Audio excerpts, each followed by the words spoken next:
میرے پاس 2-3 لڑکے تھے, میں نے کسی طالب علم کو دیا, میں نے آپ پڑھیے مطالعہ کیجیے, اب نہیں میرے پاس دینے کے لیے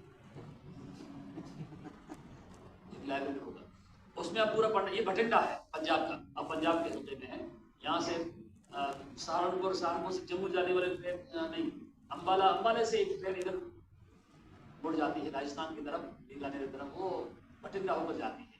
وہاں پر سائیں عبداللہ کے نام سے مزار ہے بہت بڑا, اس پر اونٹنی بنی ہوئی ہے مزار پر, میں نے دیکھا نہیں ہے, کئی بار سوچا وہاں جاؤں, لیکن یہ مزار انہیں کا ہے, بابا رتن ہندی کا ہے, 600 سال ان کی عمر ہوئی ہے. مختصر اتنی بات ہے, میں 2 باتیں کے بارے میں بتا دوں جو انہوں نے جمع کی.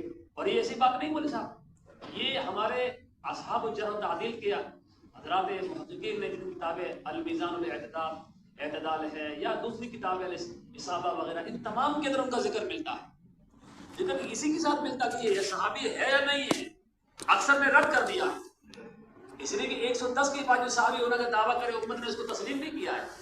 جب پتا چلا کہ صاحب ہندوستان کے اندر ایک آدمی کہہ رہا میں صحابی ہوں, تو مصر سے نہ جانے کہاں سے لوگ آنے شروع ہوئے اس زمانے کے اندر, اور ملتے تھے. اب ان کے پوتے پڑ پوتے نہ جانے ان کے پودوں کے بھی پڑ پوتے ختم ہو چکے تھے, پورا گاؤں آباد ہو چکا تھا. ایک بڑھ کا پیڑ, اس کے اندر جب مہمان آتے دور سے تو بہت گھنا پیڑ تھا, اس پیڑ کے اندر ایک کھٹولا یعنی ایک چھوٹی سی چارپائی لکڑی کی بنی ہوئی تخت ڈبا سا, اس کے اندر مسکلا رکھا تھا. سکڑ کر چھوٹے سے ہو گئے, لیکن ہوش آخر تک تھا.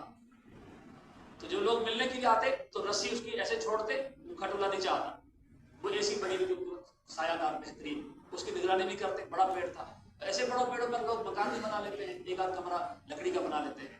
یہ تاریخ میں بہت اس زمانے میں لوگ کرتے ہیں. تو ان کو نیچے لے آتے, دودھ پلا دیتے, کچھ اور کوئی چیز جو لیکوڈ چیز اس طرح کی.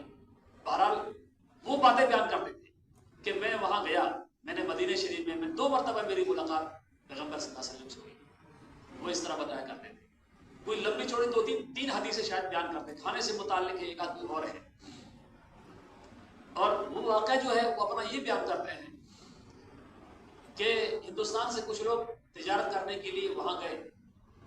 میں جوان تھا, یہاں سے جو بھیجنے والے جو راجا تھے جو بھی تھے, میں بھی تھا اس قافلے کے اندر. میں مکہ المکرمہ پہنچا, شدید بارش, بہت تیز موسلادھار, چاروں طرف سے پانی پانی ہے. کچھ اونٹ کھڑے ہیں, کچھ جوان لڑکے کھڑے ہیں, کچھ بچے کھڑے ہیں جو اپنے اونٹوں کے لیے پریشان ہیں. تو ایک بچے کو میں نے دیکھا بڑا خوبصورت, حسین و جمیل, اور مجھے اس پر بڑا ترس آیا.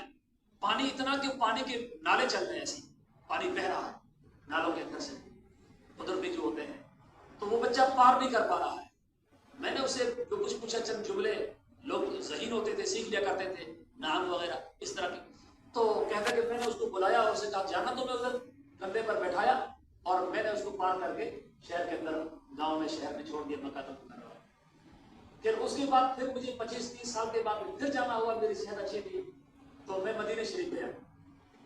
اس وقت حضرت فاطمہ رضی اللہ تعالیٰ عنہ کا نکاح تھا یا زینب رضی اللہ تعالیٰ عنہ کا. تو میں وہاں گیا, لوگوں نے کہا کہ آپ پیغمبر صلی اللہ علیہ وسلم ہے, نبی ہے, انہوں نے اس طرح دعویٰ کیا ہے. پھر ہمارے ساتھ میں لوگ تھے, میں متکلم تھا, بات چیت کی. تو مجھے دیکھ کر کہا کہ آپ مجھے پہچانتے ہیں, کہ ہندوستان سے مہمان آئے, پہچانتے ہیں؟ میں نے کہا نہیں, مجھے یاد نہیں.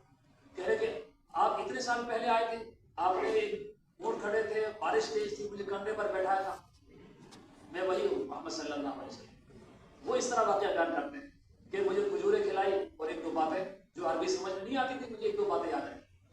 تو آپ صلی اللہ علیہ وسلم نے ان کو 3 بار دعا کی, اللہ آپ کو زندگی عطا فرمائے, اللہ آپ کو زندگی عطا فرمائے, اللہ آپ کو خیال عطا فرمائے. تو ہر جملے کے عوض میں 200 سال مجھے ملے, 600 سال عمر ہے. یہ بابا رتن ہندی کے نام سے یہ مشہور ہے, جو بٹنڈا میں ان کا مزار ہے. لیکن صحابی ہے یا نہیں ہے, اس طرح کے اور بھی چند افراد ہیں, ان کے بارے میں بحث ہے. اس رسالے کا آپ مطالعہ کریں گے. اور اس کے علاوہ ہمارے جو محققین علماء نے لکھا اس کو. بہرحال خیر القرون صحابہ کا زمانہ 110